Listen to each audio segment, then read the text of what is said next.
রাজধানীর কাঁঠালবাগানে পারিবারিক কলহের জেরে স্ত্রী ও শাশুড়িকে নৃশংসভাবে কুপিয়ে হত্যা করেছে স্বামী শিপন। জোড়া খুনের পর 1 বছরের শিশু সন্তানকে কোলে নিয়ে নিজেই থানায় গিয়ে আত্মসমর্পণ করেছে।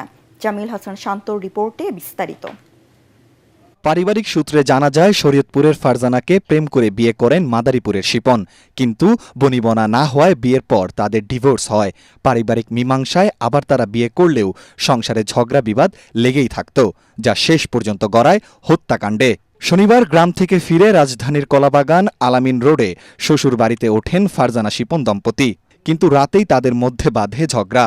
শাশুড়ি ফিরোজা বেগম বাধা দিতে আসলে শিপন স্ত্রী ও শাশুড়িকে ধারালো অস্ত্র দিয়ে আঘাত করে। ঘটনাস্থলেই স্ত্রী ও ঢাকা মেডিকেলে শাশুড়ি মারা যান। ফ্যামিলির ভিতরে তো একটু কিছু না, টুকটাক কিছু হয় স্বামী স্ত্রীর মধ্যে, বা স্বামী স্ত্রীর ভিতরে কিছু হইব জন্যই যে বউরে মারিয়া লাইব, শাশুড়ির মারিয়া লাইব, এটা কোনো কথা? স্বাস্থ্য বাইরে ফোন দিয়েছে, তাড়াতাড়ি তুই বাসা যা, তোর বউরে আর মায়ের মনে মারি লাইতেছে। আমি রিক্সালের দোকান আসি, আইসা থেকে মেয়ের ডেট এমনি দিছে, বউ একটু কোনো দম সারতেছে, আমি এই লয়ে আমি ঢাকা মেডিকেল গেছি।